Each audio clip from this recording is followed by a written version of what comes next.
ছোট পর্দা থেকে বড় পর্দায় যারা এসেছেন তাদের মাঝে কেউ কেউ সফল হয়েছেন। দর্শকদের ভালোবাসার পাশাপাশি মিলেছে বক্স অফিস সাফল্য। এমন লিস্টের সবশেষ এবং সবচেয়ে বেশি সফল নাম নিঃসন্দেহে আফরান নিশো। গত বছর রায়হান রাফির সুপার ডুপার হিট সুড়ঙ্গ সিনেমা দিয়ে অভিষেক হয় নিশোর। স্বাভাবিকভাবেই এই সাফল্যের পর সবাই ভেবে নিয়েছিল নিশো নিয়মিত হবেন সিনেমাতে। তবে অবাক করার মতো বিষয় হলো কোনো সিনেমায় পাওয়া যায়নি নিশোকে। যেন অনেকটা ডুব দিয়েছিলেন তিনি। তাড়াহুড়া বা হুটহাট সিদ্ধান্ত না নিয়ে নিশো সময় নিয়েছেন নিজের মতো করে। লম্বা সময়ের বিরতির পর ভেবেচিন্তে অবশেষে বড় পর্দায় আবারও ফেরার ঘোষণা এলো নিশোর তরফ থেকে এবং ভক্তদের জন্য সুখবর এলো, একটি না দুটি সিনেমা নিয়ে ফিরছেন তিনি। সম্প্রতি SBF আলফা আই এন্টারটেইনমেন্ট লিমিটেডের সঙ্গে দুটি সিনেমার চুক্তি সেরেছেন নিশো।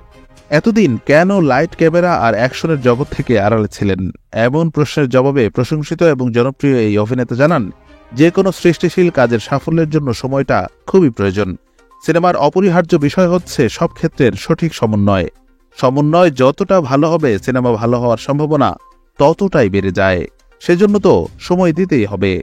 সময় দেওয়া আর নেওয়ার মাঝেই তো ভালো সিনেমা। তাই মাঝে মাঝে হারিয়ে যাওয়া প্রয়োজন। তবে এই হারিয়ে যাওয়া মানে হারিয়ে যাওয়া নয়, এই হারিয়ে থাকা মানে সমন্বয় তৈরি হওয়া, প্রস্তুত হওয়া।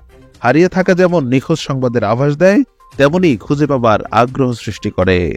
জানা যায় নতুন দুই সিনেমার মূল চরিত্রে থাকবেন নিশো। তবে সিনেমা দুটির নাম কে পরিচালনা করছেন তা এখনও খোলাসা করেননি প্রযোজনা প্রতিষ্ঠানটি।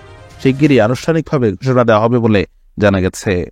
তবু ভক্তদের পাশাপাশি সাধারণ দর্শকেরাও সাধুবাদ জানিয়েছেন নিশোর ফেরাকে কেন্দ্র করে। ভালো প্রোডাকশন হাউস, সুনির্মাণ এবং ভালো টিমের সাথেই ফিরবেন নিশো, এটাই কামনা সবার।